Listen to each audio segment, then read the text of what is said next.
How's everybody doing? Happy Sunday. There's not an echo, is there?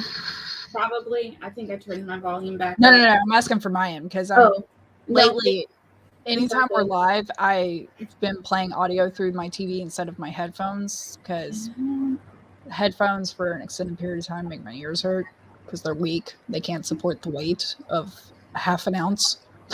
That's valid. Yeah. Hi, everybody. Hi, Maggie, Eva, Regina, Cool Gamer. How are y'all doing? Happy Sunday. The gang's all here. Dobby says hi. Dobby says bye. See you, Dobby. I did a load of laundry this morning. I'm so proud of myself. Dobby, you cannot eat the trash. We have clothes in the dryer. Actually, that reminds me. So that's why I had to do it already, because my dryer sounds like a medieval torture device, and it's really loud. And it's just I can't really do anything else while my dryer's running. So I was just like, well, okay. I posted on Instagram, and I actually was about to delete it because I wasn't expecting anybody to vote. And it's the you know how people do they know their season, like an autumn, spring, winter, summer, or whatever. Mm-hmm. So I've done analysis, and I'm pretty sure I'm a cool winter, maybe a cool summer. And I was like, well, let me just compile it together. So Canva is wonderful for this. Post up a close-up picture of your face, like with natural, either in your natural state or like natural makeup. Like we're not doing up anything. So I did that, and I got posted on my story, like every single color, because luckily there's an eyedropper option, and I downloaded, and then I had to do screenshots because it wouldn't show up, the color palette for cool summer and cool winter. And I have like contrast and compare. So you can go on my Instagram stories right now and vote. You know, I saw that last night, but I had my screen brightness all the way down. I'm like, that's going to mess with what the colors actually look like. So I was like, let me look at this later. Funny is that the first page, it looks like nothing, but it's actually like an ivory and white. And they're very close. You can barely see the line. But yeah, and I still don't know what the hell I am, because I'm trying to avoid like paying somebody to do an analysis, but I know color analysis like is really important for me. I want to do it for like my own like feeling good about myself, because I know if I wear the right colors, it will bring out it won't make me look washed out, because when I look washed out, I feel frumpy and and stuff, and so I want to get the right colors. And then also from there I can get the right, I'll have to pay because I have no idea what my body type is, but I kind of want to put in an effort so that when I grab a jeans and a t-shirt or something, or do something to accentuate my waist, like it looks good without much effort on my part, because I already did the pre-planning and picked the right stuff. I see what you're saying. So you're wanting to do your whole wardrobe keeping this in mind. Yes. And I love it. Oh, this is really hard, because I like half of it with cool summer, but then when cool summer goes to pastels, I prefer the cool winter. Yeah. It's there's been times where I liked it one or the other. And then there's some colors that are the same for both. Like navy can be used for both. A rose pink can be used for both. A lot of the greens can be, so like pastel greens. So it was like there was a pine that's the same for both. The ones that were different was eucalyptus and mint, but I'm trying to think of the other colors and stuff. I feel like my whole wardrobe, I have like some extreme bright colors, and it's usually like holiday themed stuff that I wear like maybe once a year, maybe. And then the rest of the time I just wear black and gray and navy. Yeah. Here's the tip, is that if anybody's wondering what their color thing is and they're on a budget, like me sometimes, put your picture in Canva, like I said, a neutral photo, grab the color palettes, like just do a Google search. And it helps if you know your undertone color a little bit. Like mine is a cool undertone. Other people have warm undertones, but that doesn't necessarily mean much. And it's based off like what color are your veins and everything. Mm. Because if they're blue, there might be one thing. Purple, you can go in between, and then like green is definitely warm. So mine are green. Yeah, so you're a warm undertone. And But then select from the different seasons like spring, summer, autumn, and winter. Grab the colors and then just do the eyedropper and everything. I try to grab from the same website. So for mine, it was like 30 something, whatever. I forget what it was called. But a lot of websites like go, here's the color palette. And I just save that image and then use the eyedropper and create it in Canva. And you can make it a decision on your own, or you can be like me and post it out there.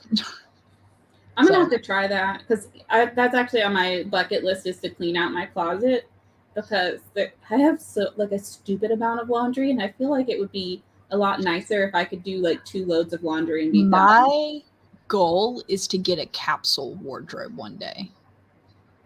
Are those like the really like where everything is kind of it's like you got 32 items and it makes 72 outfits. I would love to do something like that. I know when I worked in the office all the time, I had 8 outfits that I would wear, and I would wear it in a 2-week rotation. And then every Friday I would wear jeans and a work logo tee. Mm-hmm. And that was it. And it was like, I never thought about what I was going to wear. And then I had just like a couple of going out outfits and gym clothes. Yeah. What was really cool is, and I didn't even think of this, but I should. So I'm sure you've heard Steve Harvey's things where he says a man should have 5 suits. Yes. Black and everything. A woman took that audio. I saw that. And paired it to her own suits. And I was like, good. I was like, yes, indeed. It was amazing. I loved it. And I was like, why did I not think of this? And then she showed the mix and match suits. And I was like, oh my God, that looks gorgeous. That's like, what I want. I want that. I want to look that put together all the time. I know. Most of the time I'm just like, oh, hey. And I've got my head like in a towel or something. Are you kidding me? I'm in my pajamas. But that's like the nature of these live streams. I got zebra print pajamas, a t-shirt that says elephants never forget, and then the elephant's holding a knife. That's fantastic. I mean, punny. It's me.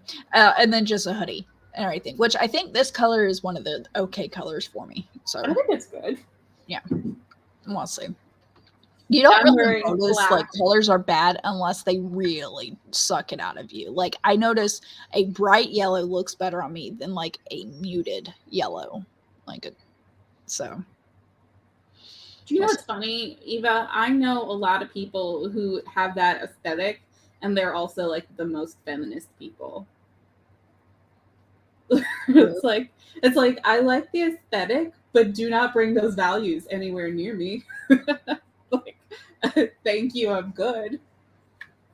But they are cute. I do have a couple like dresses and stuff, especially in the summer for going out and like dinners and stuff.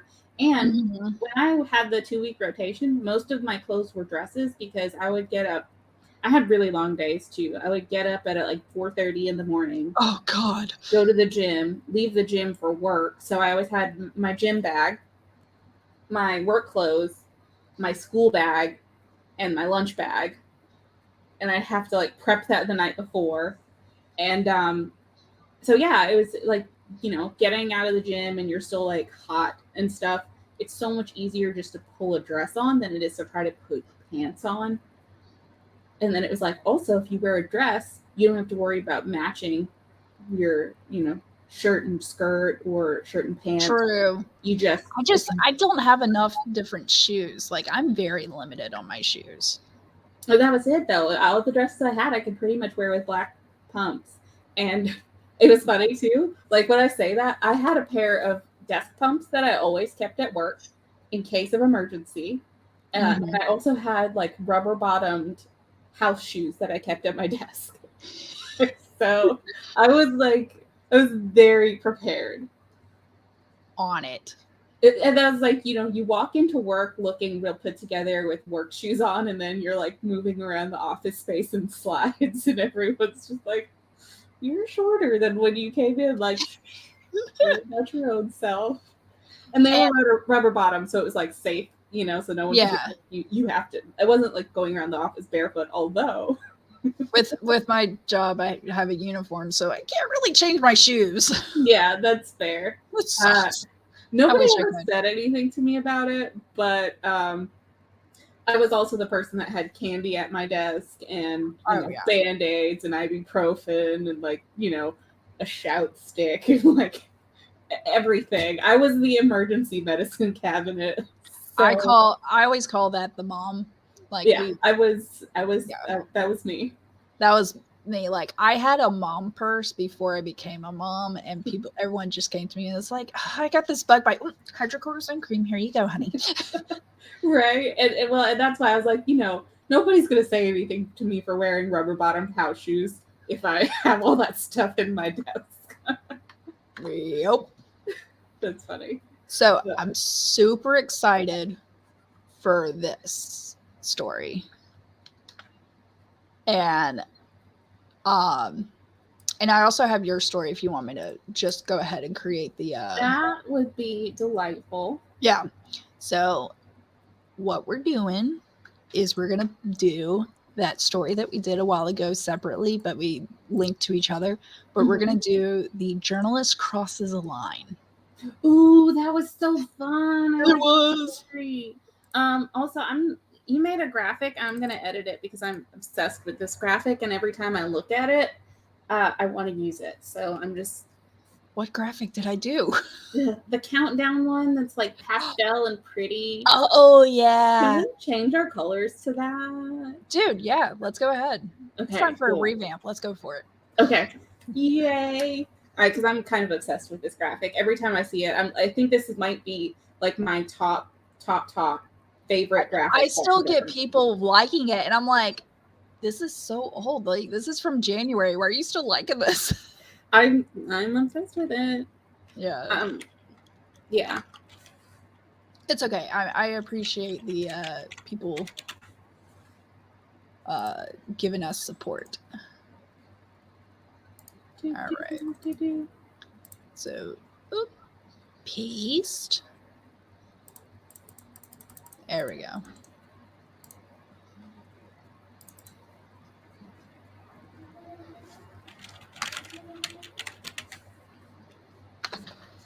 All right. Does tomorrow have 2 R's in it? Yes. Okay.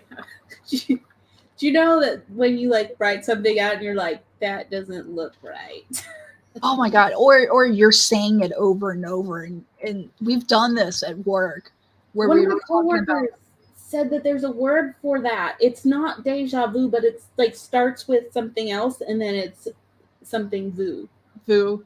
Where it's like you're saying it so much and you're like, is that a word? Am I saying it right? Is that how I pronounce it?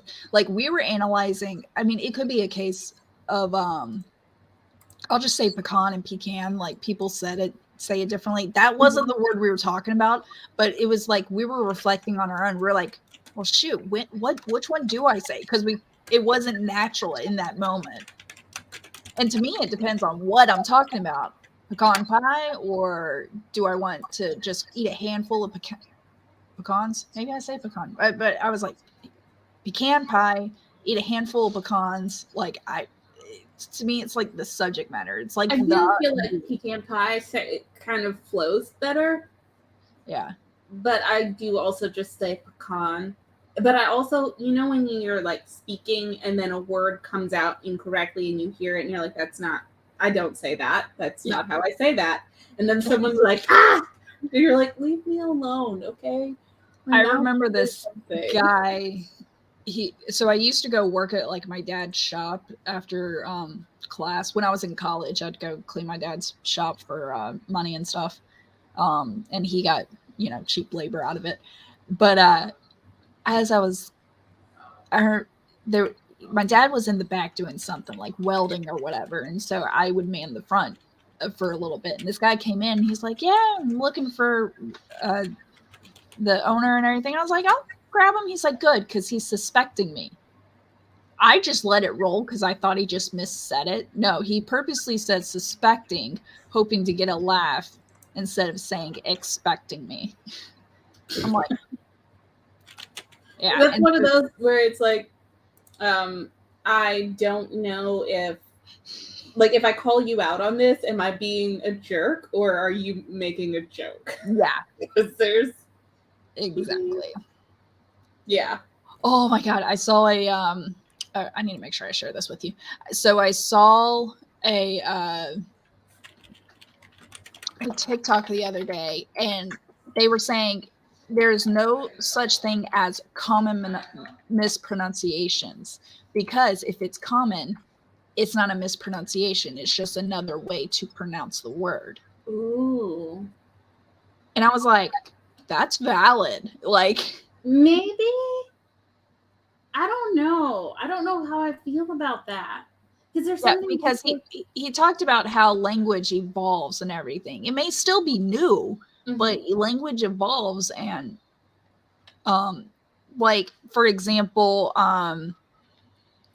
how, I mean, and this is more tied to spelling, but we can see it better. But I mean, just think about the differences between English and British English, like American and British English, there we go, of how we say certain things, like aluminium versus aluminum, vitamin versus vitamin.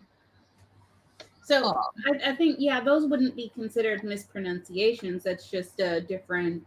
It would have been at the beginning because that's the British said it that way, and then we stepped away from them. But I feel like a common mispronunciation would be like where people in unrelated, like there can be a regional pronunciation, which would be like pecan or pecan or pecan. True. Would be a regional pronunciation. Well, in like Boston, ka, like it. Ka. Yeah, that's like a regional thing versus someone, like random people in different areas who say a word incorrectly. Yeah. So it might be a common mispronunciation because when people mispronounce the word, that's how they often do it. But that's not to say everyone in the area wouldn't be like, huh? What'd you say?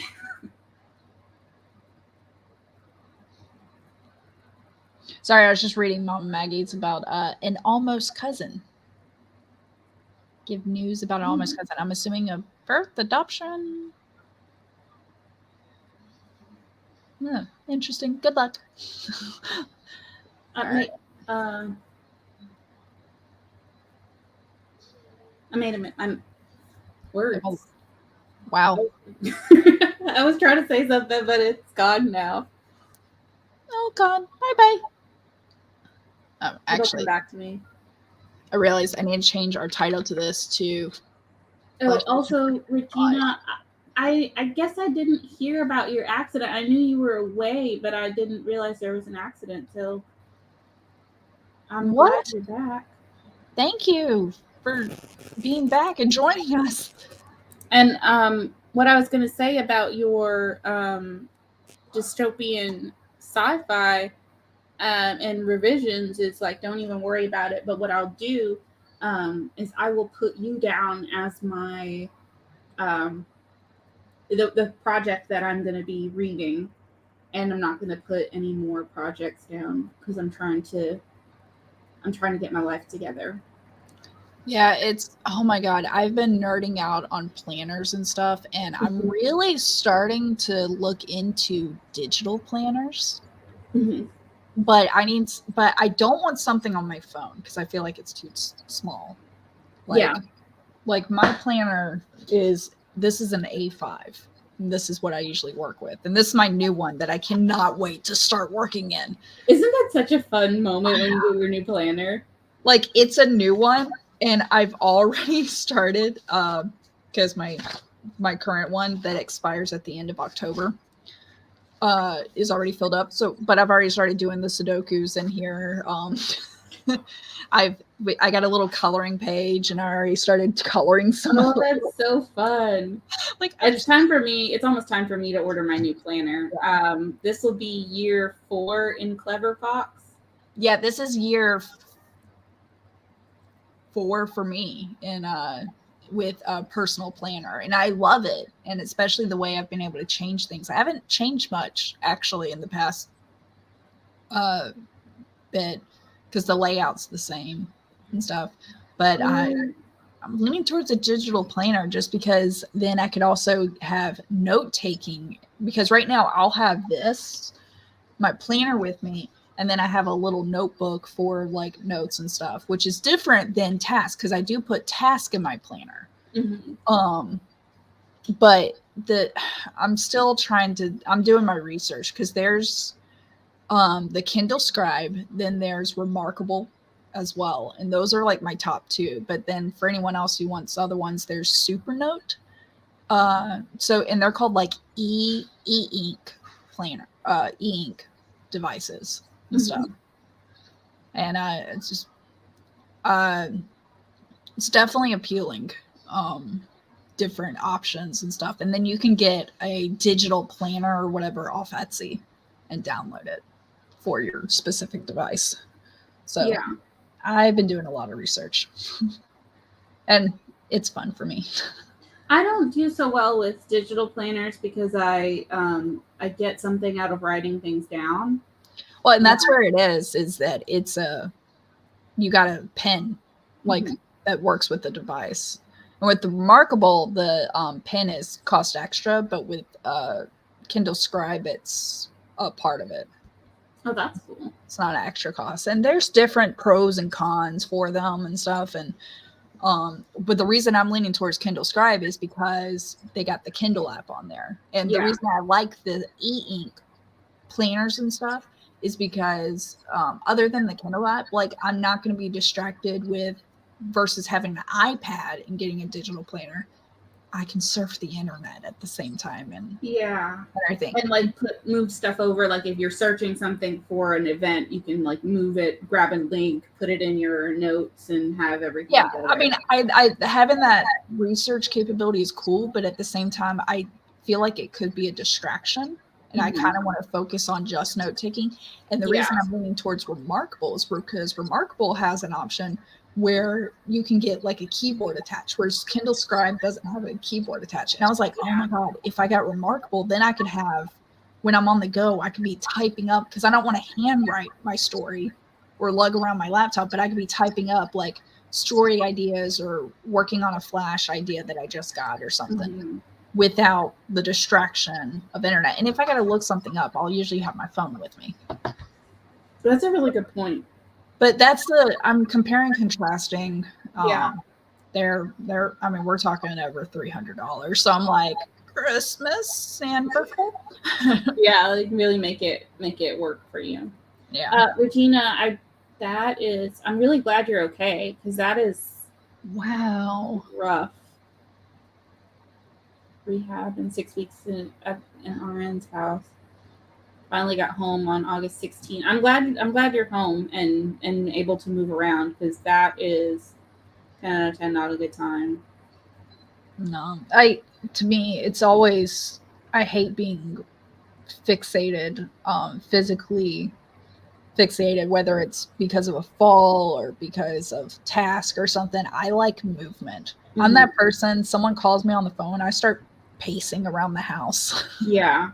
And just like I feel like even if you're sick for a day or two, being stuck on the couch is so like you get like stir crazy and restless. And well, though, when you're rehabbing from something, I'm one of those people who it's like, can I lift 10 pounds right now? Yes. Am I going to? No, because I want to, I'd rather have slow, steady progress and, do it safely. So definitely That's for me building and up working strength. out. Like I've been sick, but then I have to work out, and I'm like, I will stop working out and be 100% better versus trying to work out and be sick at the same time. Because Yeah. I rather have a quick recovery than get back to doing things badly. To me, it's like a form thing. Like if you're running and you got respiratory issues, that running is not going to give you the endorphins because you're not reaching the time that you want to and Yeah. stuff. Sometimes you gotta go slow to go fast. So Exactly. yeah, I appreciate that, and I know Yeah. all of the slow and steady is the hard part. Yeah, but you know, this is different, but I dislocated a rib, Oh, and I also dislocated my shoulder at separate times, okay. Thank you.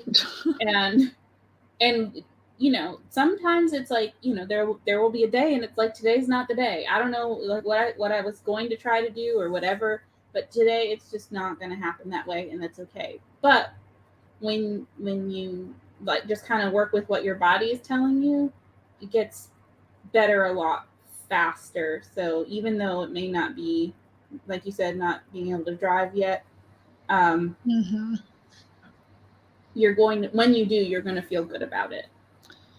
You know, it makes me think of the things you and I have talked about multiple times, which was the importance of like flexibility in your goals and uh, giving yourself permission to take care of yourself, like having that part of your goal. Yeah. That's why I like to go with averages. Like for example, um, part of the editing these stories is tied to my goal that in this year of 2023, I will have 102 flashes edited. On average, that's 2 a week.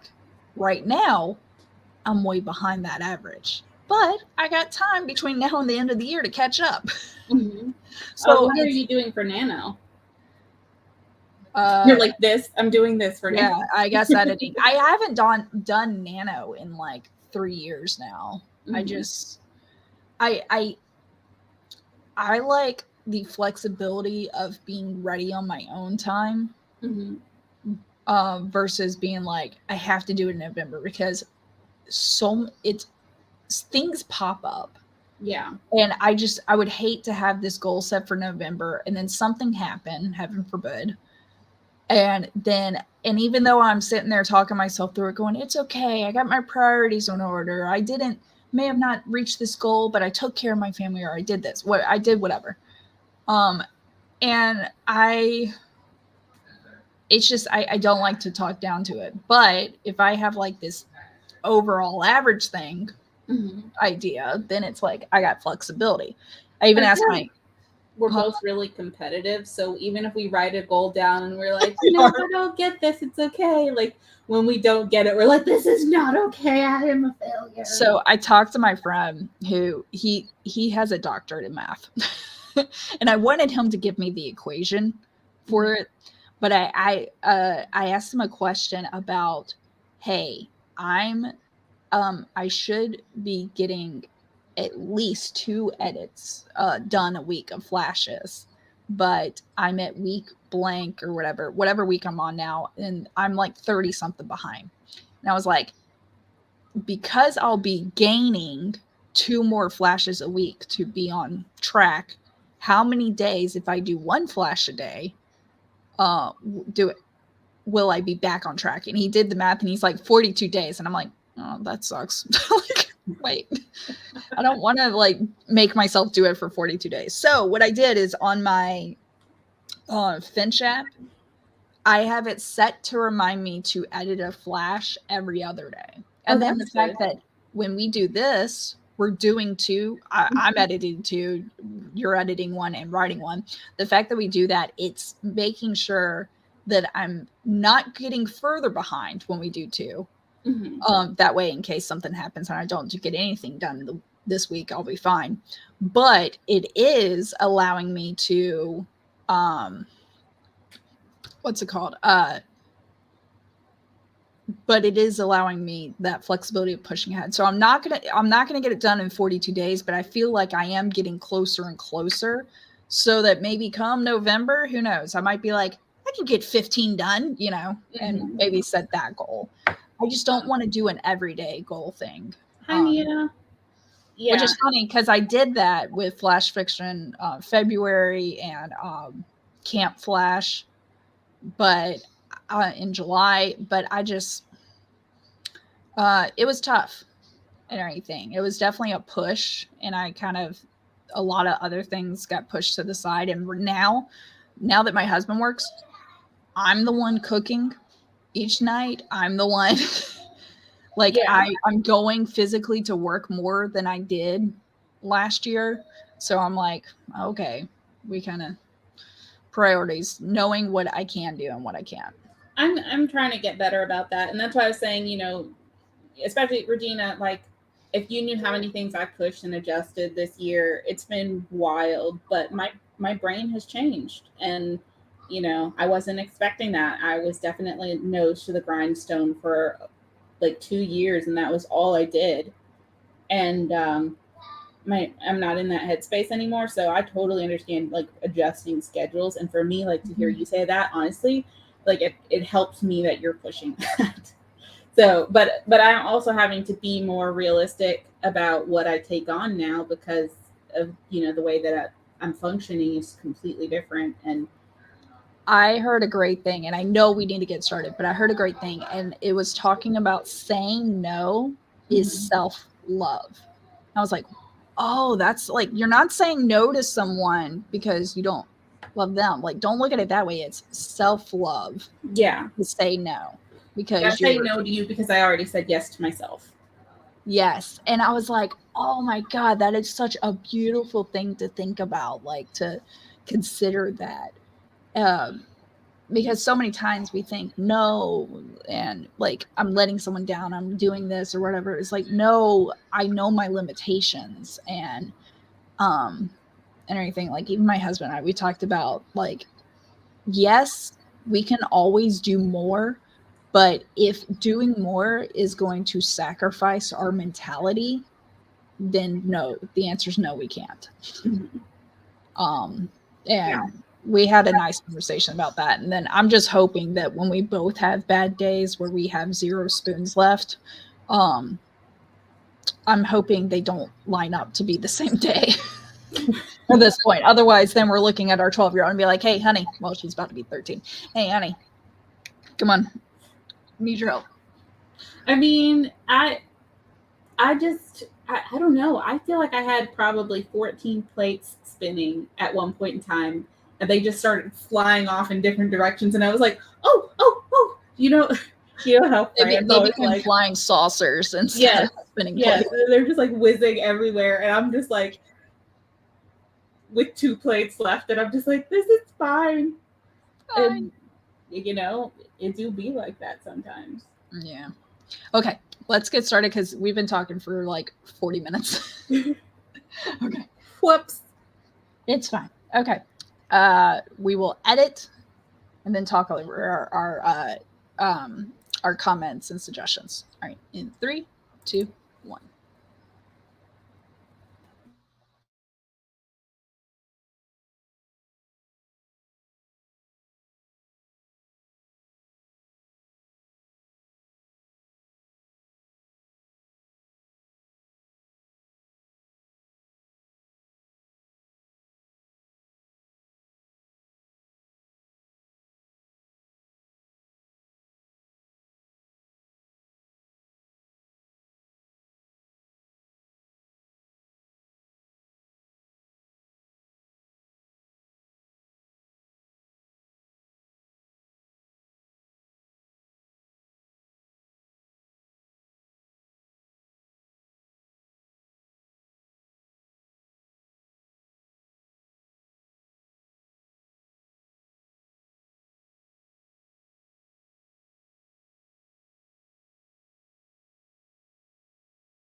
Timer up.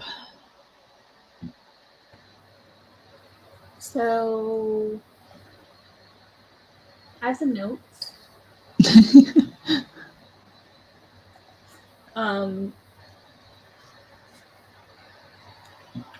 There were a couple of things I reworded.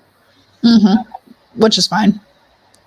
Yeah, I still am learning my tense, apparently. I suck at that. I jump around. I don't know that you do that as much anymore. I think you're just catching it more now because we're editing a lot. True. I mean, it was this was episode 20, so we're talking pretty early. Yeah, and at this point you've done well over 200. So I think 265. Yeah. So the growth there is going to be significant, and I think the fact that you can call it out now just means like that just shows how much you've grown versus like when we initially wrote these, if we'd gone back and tried to edit them right away, I don't feel like we would have seen. Yeah. And that's what people need to have a mindset of editing is like, you're not critiquing your old self. It's recognizing how much you've grown. Yeah. And in order to do that growing, you just have to keep writing. Yep. And I also feel like that's part of what switching helps with, because it's easier for me to pick out stuff in your story than it is for me to pick out stuff in my own story. Absolutely. Because I'm so close to it. So yeah, I think that's helpful. I changed a little bit around that. One thing, and I think I've done this, especially with flash fiction, we kind of leave a lot of setting out because they have to be short, and it's something that you can edit in afterwards. Absolutely. Especially like once you have the bones of the story and you know where you're going, you can go in and be like, here's where this is set. And now, even as the writer, you have a bit more. So I was asking for a bit of that. Yeah. One thing that, let's see, this one here. There's one part where she's musing over how men will view her. And I want to know why she cares about that when we come to know what she's doing at the end of the story. Why does this matter to her? I think it gives, I don't think it's wrong that she's thinking about it, but I think when she's thinking about it, it's a little awkward. Yeah. And I would like to know how does that play into her motive? Because I do feel like it's related to her motive. So to clarify that, I think if you clarify how it relates to her motive, the timing of her thinking about that isn't going to be awkward, because I think it does play into what she's actually thinking about is how she's covering up what she's doing. And to make it a little bit more clear that she's covering something up while she's doing that, and that's why she's thinking about it, versus it just seeming like, why do you care what people think about you? You know? Because she is a confident, self-assured woman. I think it should be clear that she's taking advantage of a perceived failing of other people. And so that it's not actually about her and how she feels other people view her. It's that she's taking advantage of how she feels other people view her. So I guess that's what I was getting at with that note. And I made a note here. I think defamation was one of the 10 words, but I don't really think it fits this this part as well right here. So that can be revised. I think it should still be something kind of quippy that he says to her, where they have a little bit of a back and forth, a little bit of a banter. Yep.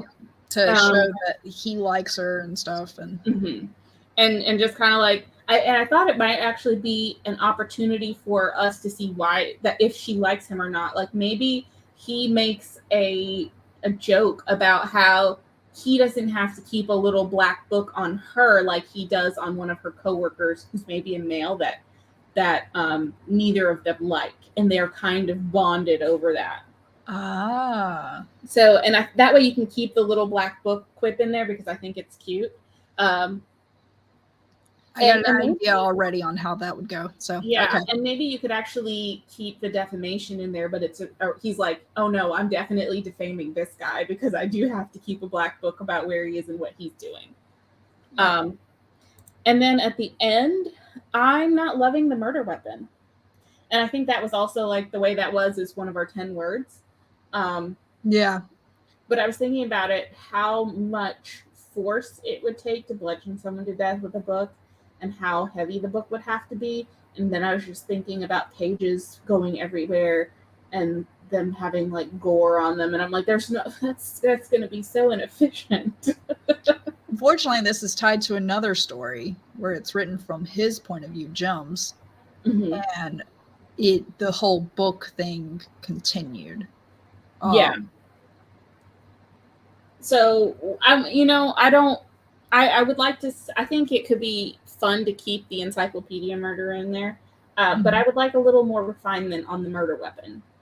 I think actually we could make it work where she's like, maybe there's a specific word that she highlights and like tears that page out, highlights that word and lays it on his chest or something. I would, something like that. It's like, it's the whole, it's a little bit of a gimmick to get people to pay attention, because also how's she going to be lugging around a whole encyclopedia? Well, no, it's at the scene. Like, for some reason he has it, but due to the type of guys that she's around in these situations, I'm thinking they're not the type of guys that would have any books in their dwelling, let alone an encyclopedia. Right. And that's what I'm saying is like, there's got to be a convenient way for it to end up there. But also, we know that she's got a clutch at the beginning. So we know she's not carrying around an encyclopedia in her clutch. So how's she getting encyclopedias there? Yeah. And actually, that just gives me ideas of like, especially if I ever expand this story of like, how will she get caught? Or will she and stuff like, and I'm thinking the definition page calling card type thing is kind of I kind of like that route. That they catch her by her calling card. I also could be something where they like, she always carries the same clutch and all the pages are folded to this exact measurements to like fit in her clutch or something. Yep. Anyway, but yeah, that's just kind of what I was thinking about. Like, really making the calling card a little more specific and the murder weapon a little bit clearer. And I mean, that's not to say it couldn't be incorporated. I think it should still be incorporated, but yeah. Maybe like she kills them by the book, so maybe the murder, the way that they're killed is left on the page as a page from an encyclopedia of like like the description of like how whatever was originated. And that's an idea, because my first thought was, since this is kind of like a men versus women story, or like her motives are that of men underestimating her or treating her a certain way just because she's a woman, treating her less than really, is like, I was thinking, I was like, what would she do? Just like highlight the word misogyny and lay it down and stuff. And I was like, is she describing why these men were punished? Yeah, that could be. Or like maybe the page from the encyclopedia is a description of like a certain kind of crime. Like maybe one of them just says like embezzlement, or one of them says like murderer, or one of them it's like, so that way it's a little deeper than just them being assholes, and it's more about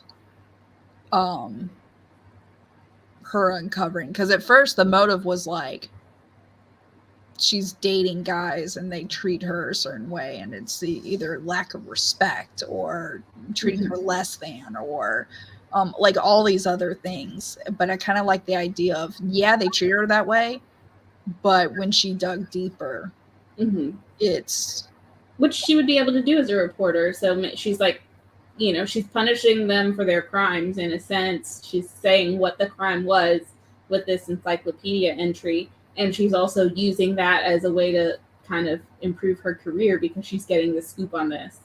Yeah, through Jum. And I'm still not sure if she likes Jum or not. I'm on a fence with that one. And anything. So that could, well, I got ideas where the story could go. And every single time I touch it, like even with from Jill's perspective, it was like, ooh, and this and this. And so, it's a fun story. Yeah. Okay, so your story. I didn't have very many edits, but I remember like not clear because we don't really know who the narrator is at the beginning. Mm-hmm. Want to make sure we're clear on who's speaking. And so I was like, if you bring up Melissa Vargas of Channel 9's News, ask the question like she, and have that immediately after the speech instead of as a second line. Mm-hmm. As well as this is where I bring it up later, but this is where I think it should be said where she is, because later you say she's speaking, she says, as you can see by the cliff ravine or whatever behind me, and I'm like, okay, I pictured her in a studio. Mm-hmm. This part right here is where you should be like, and she stands in front of a busy highway or whatever with cars passing behind her. She asked the question, whatever the layout is. With this, it was a better, I need a segue between her speaking to the next thing where it says, like Melissa's voice becomes a voiceover, or her voice carries over as the screen changes or something, just to clear of like that kind of lets us know at that point of showing us that this is a television that we're kind of picturing this through, not actually there with Melissa Mm-hmm. and everything. So but if you talk about a voiceover as the picture changes, that helps. And then we know the could say Melissa's continues. Mr. Aiden Vargas has already, and Cohen, that way we still have the mind voice. And then this right here is the biggest hitting line, because this brings our narrator in. The Aiden started to stare directly into the camera like he knew I was watching. Oh, and I just noticed that the guy on trial has the same last name, because earlier I was going to make a comment. I was like, why is Melissa's last name important? And then when I saw Aiden's last name, I'm like, oh, so if you could tell us like uncle, brother, niece, husband, whatever situation, that'd be cool. All right. Then we got, I just threw in, this was my only edit. The truck driver, Randy Homer, suffered a stroke causing the crash and was pronounced dead at the scene. This part, to me, suffered a stroke almost makes us think death. But I'm, and instead of the city, I would say actually the prosecutor, both his wife and the prosecutor claim that Mr. Vargas's attempt to render aid caused the decedent. Maybe actually I would say caused the deceased his life, as the authorities spent the next hour trying to free Mr. Vargas from the overturned vehicle. Okay, that's where I threw in where she said behind me. I was like, we need that setting sooner. That paragraph, or this whole paragraph here, is, I'm like, it's still unclear what Aiden did to cause the issue here, to make it seem like he's viable. So my idea is, one suggestion is, because we talk about how Aiden landed on the passenger window and everything and almost fell through. I was like, what if he did, but he caught himself, but Randy's body, who suffered a stroke and is kind of limp, just falls out the window and everything. So therefore it is a direct tie of Aiden's attempt resulted in, because he is not properly trained on how to get someone out of a vehicle and such, and thus his attempts to save Randy, which if it was a normal crash, cool, but since it's over a ravine, Randy's body fell down, and then maybe as Aiden's getting out of the truck falls down, because that then ties in to how the authorities spent the next hour to free Mr. Vargas. Oh, they freed him from the overturned vehicle. So he got trapped or something. I don't know. Yeah, where their focus was to free him instead of the driver, the original driver. And the original driver would have been alive if he didn't fall through the window. But either way, I'm just saying we got to have something because it's really unclear why is Aiden on trial for trying to help. Okay, and then this was just me setting a thing. I don't know why, but I think instead of being tied to socioeconomic status, I feel like it's more our narrator would be in a motel for laying low, a place that he could pay in cash without issue and stuff. Mm-hmm. And so it kind of sets the scene a little bit more. Mm-hmm. He's in a motel instead of a hotel. Then just weeping in court was the only other thing. And and then that was me asking. I was like, is she wife, daughter, niece, sister? I didn't add, but I thought of that, that whole thing. So yeah, the main thing that I needed more on is what did Aiden do? And what's the connection of Melissa to Aiden? And then the setting at the beginning of where Melissa is. Like those three things. Mm-hmm. Any questions? I feel like I jumped around.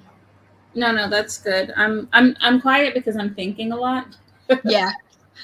Every single time we start like critiquing each other, we start to think like, ooh, it could go this way. Like, and I could do this and this.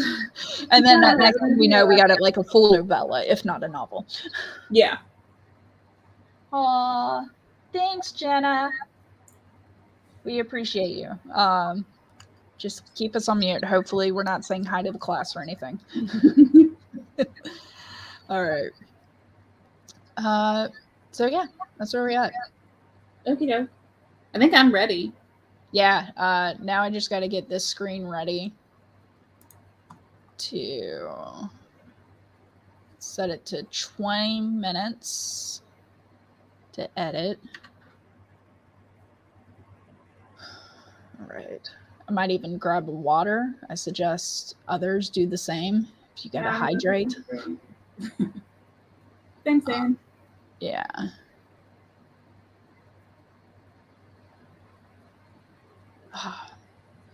Godspeed. Okay. Ready, set, go.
And I'm almost done. I was not sure I was going to be able to finish in time. I think I did finish, but I also feel like I should let this mellow for a while and go back and do another edit. Um, but I'm pretty happy with the changes I was able to make. Nice. So heads up, Spencer is sick. So this is going to be a 1 edit day. Okay. As I was talking about, let's do 2 edits because that's how I stay on track. No, life happens. It do be like that sometimes. So what is the word you think that our encyclopedia murderer has highlighted? What do you mean? So that's how it's becoming the encyclopedia murderers, that they like leave a page. I think it could be a couple of things. One option is that the word that is left, or the encyclopedia entry that is left, is either a page that describes the history of the crime. Like, I guess that would be a little bit more dictionary like than encyclopedia. It could also be a page that references whatever the murder weapon is, like, swords. An encyclopedia entry for swords would maybe give a little history of swords, to the person was stabbed with a sword, or like a knife, or a gun. Trigger warning for anyone for this one. For what? Because you do a murder on page. Did you do a murder on page, Natalie? No. For what word is highlighted, even though it's not described, but it gives you. Okay. Let me go ahead and read yours. Mine is long. Oh, what's that word that's... Parking lot. Oh, my bad. And...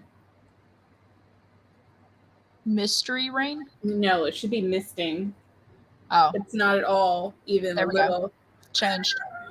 Thank you. It didn't highlight on mine for some reason. I was just like, okay. Anyway. Yeah, it does that sometimes. Okay. Mine is not that long. All right. I've been watching TV from my motel room for the last few hours. The segment started again at the top of the hour, but I didn't change the channel. Instead, sorry, sounds behind me threw me off. Instead, I already knew what she was going to say. Melissa Vargas of Channel 9 News asked the question like she didn't even know the man on trial. The question many people are asking tonight: has a journalist crossed the line? She said. The footage was a rerun that they had pulled from the morning of the crash. Melissa, in the early morning light, standing in a parking lot above the intersection where the crash took place. She looked tired and a little washed out in the yellow poncho that shielded her from the misting rain.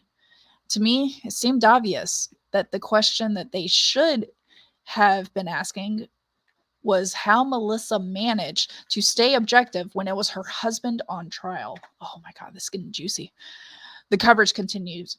Witnesses say he climbed into the open window of the overturned semi-truck using the undercarriage as a ladder. He entered through the shattered driver's side window, then fell into the cab, causing the passenger side glass to shatter. Her voice continued, cutting to a shot of the courtroom where the trial was being held. The camera was trained on the well-groomed man sitting behind the defendant's table. All eyes were on him.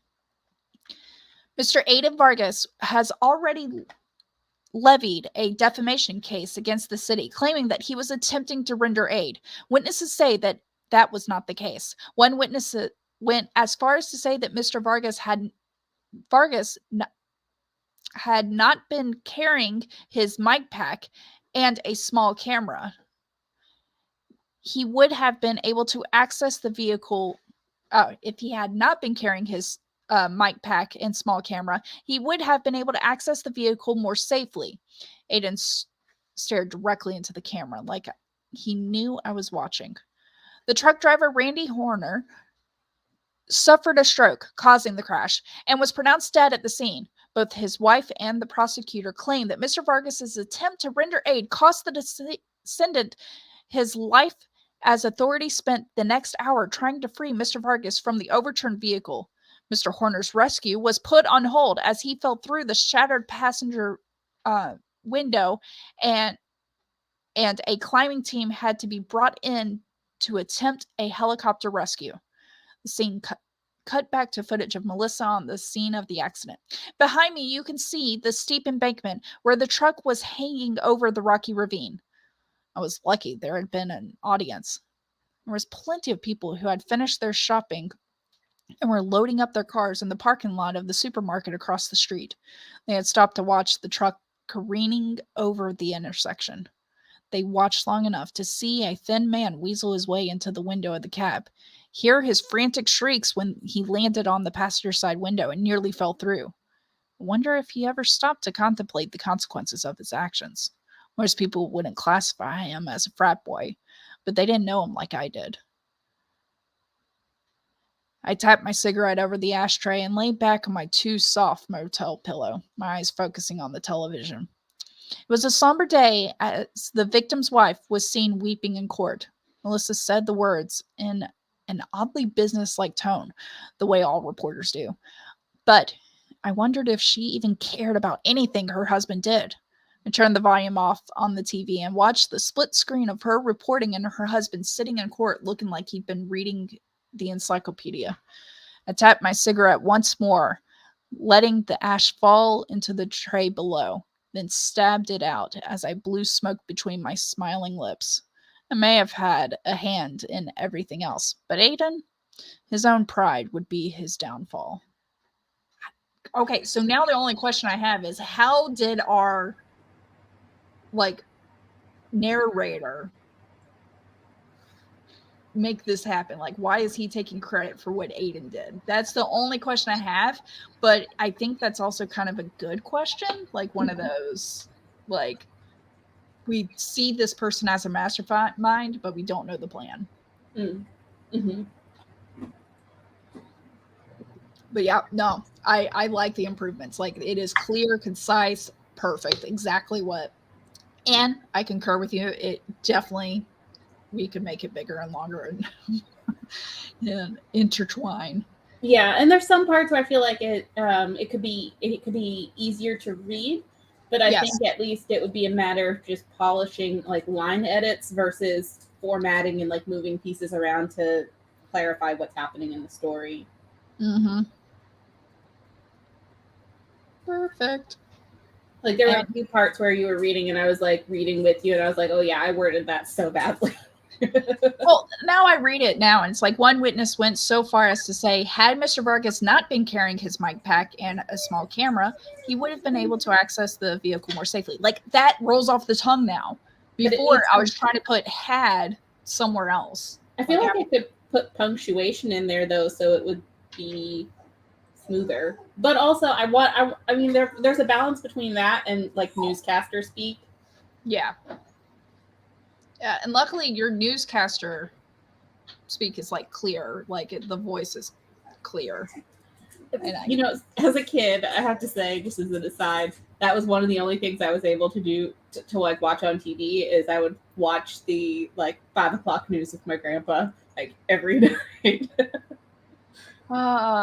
Being a kid and not having control over anything that went on the TV, whereas my kids control it. And I'm like, man, when I was a kid, I couldn't touch the TV. Like, my parents are home and I was like out. I was out of their seat. I mean, you could touch the TV, but it's because you were the remote. True. It was like, go turn the volume up. Go move the antenna. Don't move. You're going to stay like that for the next 30 minutes. Like just holding the arm in the right place. Alex, did you ever have to do that? Hold the antenna or go change the channel for your parents? Maybe once. Maybe once. All right. Gosh, that was my whole entire purpose. It was like one of the two of us would have to just be available. Now my kids break down when we don't have internet. Okay. It also reminded me of like a core memory. My grandma had this like not an island, but it's like whatchamacallit, where it like the the counter bends and there's like bar stools on one side, but the other half is like in the kitchen. So it's like the divider between the kitchen and the living and the dining room. And it's the peninsula is usually because that's right. It was a peninsula. Yeah, because it comes out of the wall. Yeah, peninsula. Yeah. So at the end of that, there was like a kind of a bigger overhang in the counter.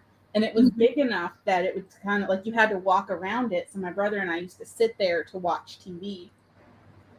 And I remember the day that I had grown enough where I stood up under there and hit my head. And it was really sad. It was like the end of an era. And it was like, something had changed. And I didn't know exactly what it was. Like, I knew what it was, but it's like, and like, everybody in the family was like, oh, and they felt bad because obviously I hurt myself, but also it was really sad because it was like, we always sat there and now I was too tall. That makes me think of realizing when I was tall enough where I couldn't. What did Piper do? It was not her. Part of that was me. Part of it was the cat. Oh, Dobby. I frightened him. So that makes me think of when I would stand on top of the counter to clean the bathroom mirrors. Mm-hmm. And I remember the transition of when I couldn't stand on there anymore, but I needed a step stool to reach it, but I couldn't stand on the counter anymore. And right. Those formative core memories. Yeah. The other one that sticks with me, I was 5 and I was like, Dad, pick me up. He's like, you're old enough where I don't have to pick you up anymore. Or like, you're 5. You don't get picked up anymore. Or something. Like, okay. That's so rude. I know it was tied to my age or something. Like, I remember that. So either way. I feel like it's better to say that than to say like you're too big. Yeah. Because that, like, I feel like that can be, Oh yeah. No. But it's like to say you're a big kid now, so you're too grown up for that. I feel like it's less hurtful than saying like, oh, you're too big. Okay. So I think I said that Spencer's 6, so we can only do one. Yeah. And go ahead. I gotta fold clothes once we're done, so that way Spencer has room to hang out on the bed with me. Yeah. Maybe I can talk him into that. We'll see. No, all right. Feels better. Me too. All right. Ready for mine? Yes. Let me read yours. Truck tires squealed to a stop in the alleyway of the supermarket beneath a broken street lamp. A woman weaseled out of the tall royal blue cab, her skirt riding up her legs before her heels hit the ground. She pulled the hem down with one white-gloved hand, while the other gloved hand held a little pleated pink silk clutch. Heading in the direction she came from, she pulled off the matching knitted cap with her hair was stuffed in. Her long brown wavy curls sashayed past her shoulder blades. The cap fit in the already paper stuffed clutch. Let me try that again. The cap fit in the already paper stuffed clutch with a little pressure to click it closed.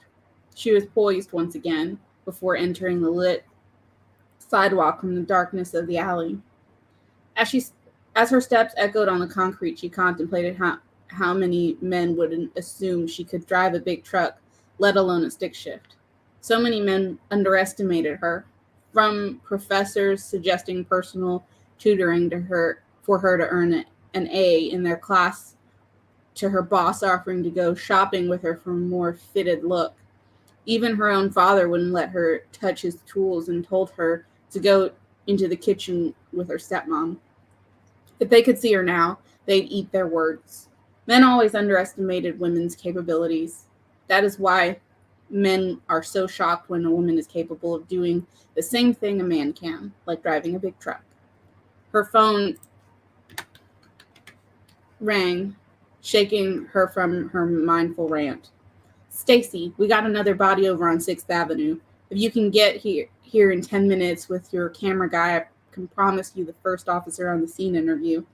Stacy smiled as she turned the corner to the busy street. Thanks, Jim. I owe you one. Richard will meet me there. I'm catching a cab now. No worries. I've never felt the need to keep a little black book on you, unlike your boss, Jim said. Stacy rolled her eyes. You're sweet. How are y'all classifying this one? She raised her hand as a cab pulled up next to her. Jim sighed. The guy seems to have fallen down the stairs, but then was bludgeoned with his own hockey stick.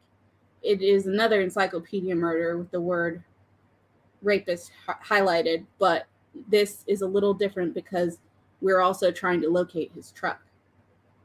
Ooh. Ooh. I was proud of myself to tie in the boss twice. Yeah. So that way it made it clear. And so hopefully the rant is tied in a little bit more now. I think too, the way you did that, without being too specific, you didn't say what page of an encyclopedia it's on, but whatever the entry is, we know that she's drawing a contrast between whoever or whatever the entry is about and him. So I think it's good, and I think the fact that it's like his own hockey stick, it's kind of drawing comparison between him, like what kind of person he is. So, like I was thinking bat, but I was like, most people have a bat and it's not for sports. But I was like, a hockey stick that's specifically for a sport, and you can draw your own conclusions and stigmas from there. Well, and it kind of gives me an eat your words vibe. Because it's his hockey stick and the encyclopedia. I don't know. It's kind of just where my mind goes of like. I wonder if I should change it because we were talking about it being bloody and she needs to be clean. What if I just switch it to hockey blades instead? Because that's a little cleaner and those things are sharp. There could still be a lot of blood from that. But blunt objects, I feel like, are messier than. Yeah, because there's, because you could do like stabbing or slicing versus. And so instead of bludgeon, but down the stairs, but then his throat, I could go really say, but then his throat was sliced with his own hockey blade. I think that works too because like him falling down the stairs would like knock him out and incapacitate him, where that could be like the killing blow, as it were. Yeah. Because I'm trying to think. I was like, if she's small, like she's still, she may think like she can do what a man can, but she's smaller than them. Let's put some physics behind this. Like she needs to. What can she work with? There are still going to be limitations. So how does she control the crime scene? Exactly. I like it. Also, you went dark, and that was. I added almost 100 words. That was good. Yeah. Great job. I don't know how many I added. I'm at 653 words now. I don't know where I started though. I can tell you where you started. Give me a little bit. I'm adding this down. Your spreadsheet. 395 spreadsheet. Oh no, I did 138 words this go around. Oh yay, Regina! 470 words so far today. I have 48 flashes done so far, and we are in week. Hold on, I gotta find this out. This week is week number 38. So 38 times 2 is 76. So I am less than 30 flashes away from being where I'm supposed to be. That's fair. Yeah. All right. Your story was at all right, save that. Close. Go to my writing prompts.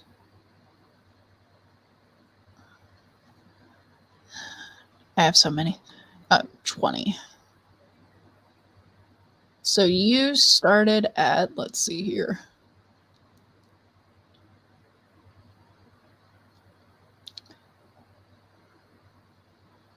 Oh, you started at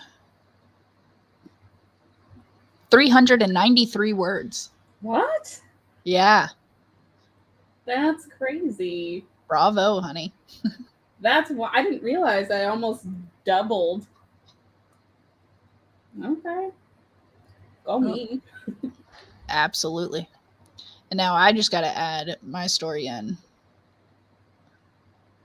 Because this is how I work.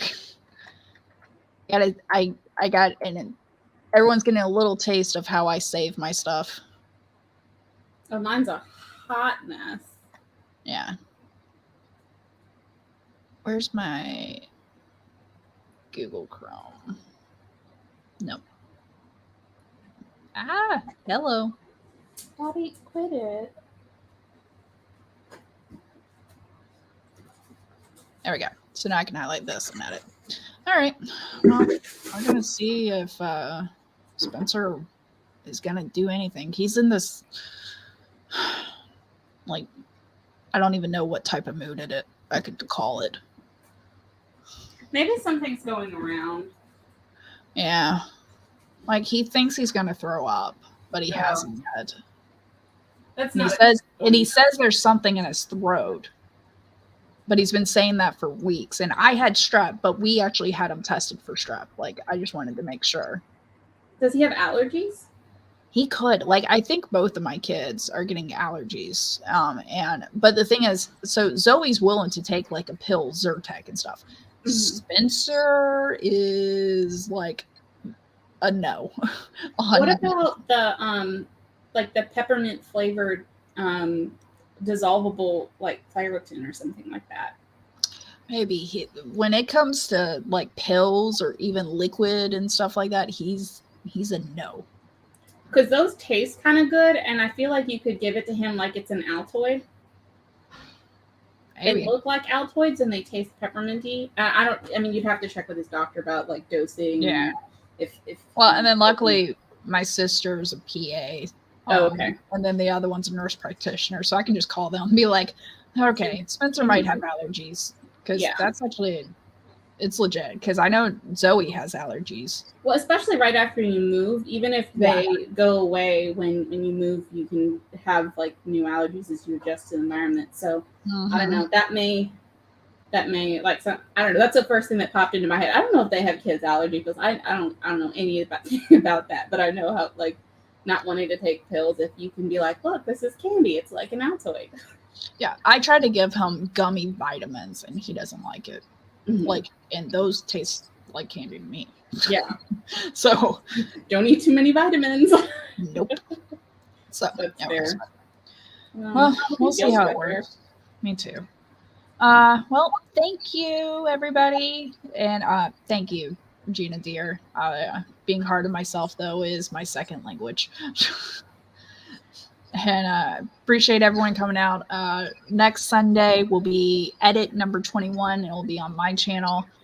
And we might have a new color scheme since we like the glitter pastel stuff before. So we'll see.